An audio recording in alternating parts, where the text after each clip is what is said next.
welcome back to my channel. I'm Dr. Tejaswini Prakash, an intern from Bangalore, and in this video we're going to be talking about how to study medicine and how to attempt medicine paper in final year.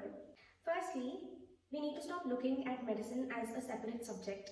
It is a combination of physiology, pathology, microbiology, pharmacology, which we have already studied. The only thing you need to be learning are the investigations, why we're doing it, what we're getting out of it, and how we manage the patient, the algorithms, the protocols. This is the only thing we're going to be learning apart from what we have already learned. So we need to focus on bringing it all together and presenting it in a way where we can get some extra marks. Let's begin with CNS. So in neurology, without knowing how the tracts ascend, descend, the crossovers, the sensations they carry, it becomes almost impossible to do stroke localization, which is very important in neurology, both in practicals and theory. Stroke is a 10-marker question. It is one of the most important topics in neurology. So what do? Before starting neurology, you need to know the tracts, you need to know the sensations, you need to know the basics, what each fiber carries, the crossovers, and then coming to the brain itself, the functions of the cerebrum, the different parts of it, the different areas, cerebellum, the functions, the parts, thalamus, the brain stem, the cranial nerves, their nuclei, locations, functions. In brief, you don't have to know everything because, come on, we're not attempting a physiology paper now. It's medicine. So you need to know a little about everything to be able to understand what's happening. And then coming to pathology, Alzheimer's, demyelinating diseases, you don't have to know all the nitty-gritty details like the chromosome it's on, the genes and everything, unless it's important. And like Huntington's or something, you just need to know like a little bit. Other than that, you don't need to know everything at a molecular level because this is not a pathology paper. So once you're done with all of this, go to the drugs, watch a quick review on YouTube or maybe even your revision videos of various coaching apps.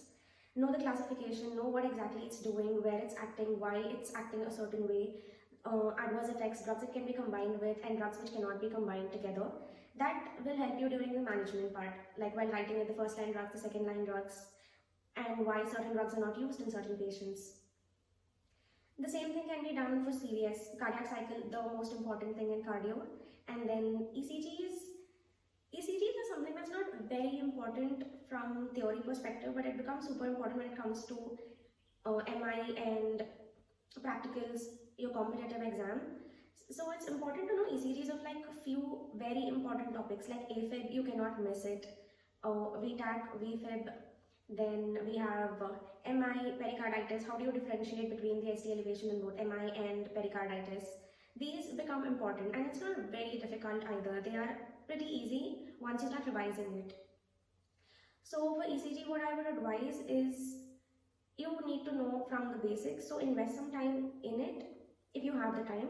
Go through like the intervals and all of that, and slowly you can build upon it. And as you learn ECGs, I think arrhythmias also become easy. Infectious diseases, I think sketchy is something that makes your life so much more easier.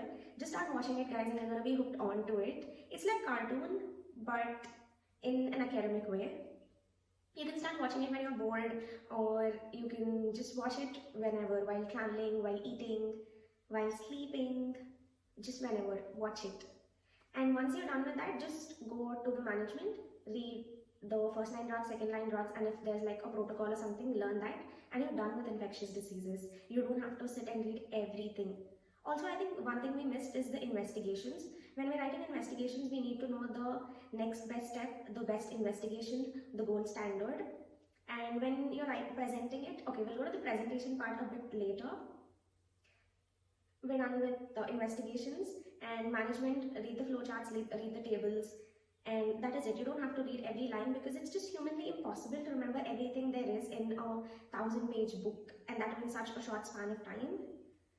Now coming to the most important thing, how you present it on the final day. I believe every answer has a specific order to be followed. That is definition, pathophysiology, signs and symptoms, investigations, and the treatment part. Investigations and treatment can be combined into a single heading called management.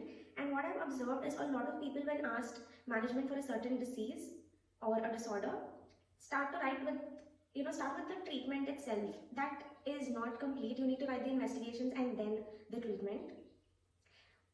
This is to be followed for everything, be it a 3 marker, 5 marker, 10 marker, 15 marks, whatever. But how much we write under each heading is what varies as per the marks allotted. So let's say cystic fibrosis is given for a 3 mark. You just write it's an autosomal recessive disorder, CFTR gene mutation, you write the signs and symptoms, investigation, spectral rat test, and then the nasal action potentials, and then you come with the treatment part. So everything in like maybe half a page or max 1 page, it's over. That's for a 3 marker. But if it's for a 5 marks, you need to explain the pathophysiology a little more, signs and symptoms and why they are seen, investigations, why you're doing it, the interpretation or the inference, and when it comes to management, you need to be able to classify the drugs used, the uses, mechanism of action, adverse effects. This makes a complete answer for 5 marks. And if it's a 10 marker, something like heart failure, I think CVS is one system where you have a lot of scope for diagrams as well. Otherwise in medicine it's mostly flowcharts, but CVS, Romat, I think there is a lot of scope for even diagrams. So you can draw the heart, you can show the back pressures, the pulmonary edema, and then venous or jugular venous distension, increase in pressures, and then congestive hepatomegaly. You can draw like a big liver and all of that. So this is how you write if it's a 3 marker or 5 marker or a 10 marker. And one tip I would like to give here is do not start with 10 markers. I mean, I understand 10 marks feels like, oh my god, one question, 10 marks. But think about it. Have you ever seen a person get 10 on 10 in that section? Because I don't recall anybody who's ever gotten that in internals at least. It's always 5 marks and 3 marks that are the scoring section, and of course the MCQs. So either start from 5 marks or 3 marks. I've done both, but I think this time I start from the 3 mark section. Finish it in like half an hour max, because if you write everything, all the relevant points, you will be getting 3 marks, and that's like 30 marks.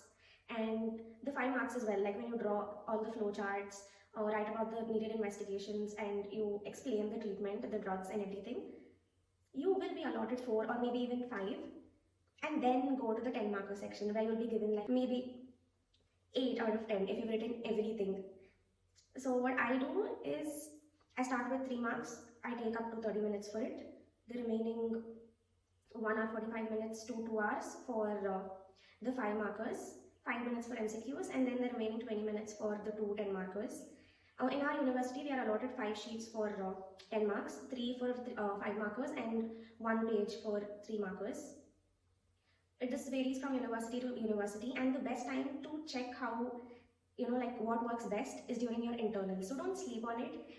Be a little extra cautious while attempting your internals paper as well. See and figure out what is good, because you can't do all these on your final exam, right? Because first you're under immense pressure to perform well. So do this in your internals where your marks do not matter as much.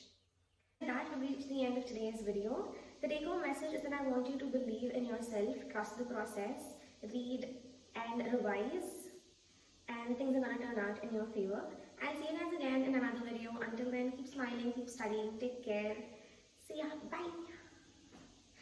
And if you guys found this video helpful, please don't forget to like, share and subscribe.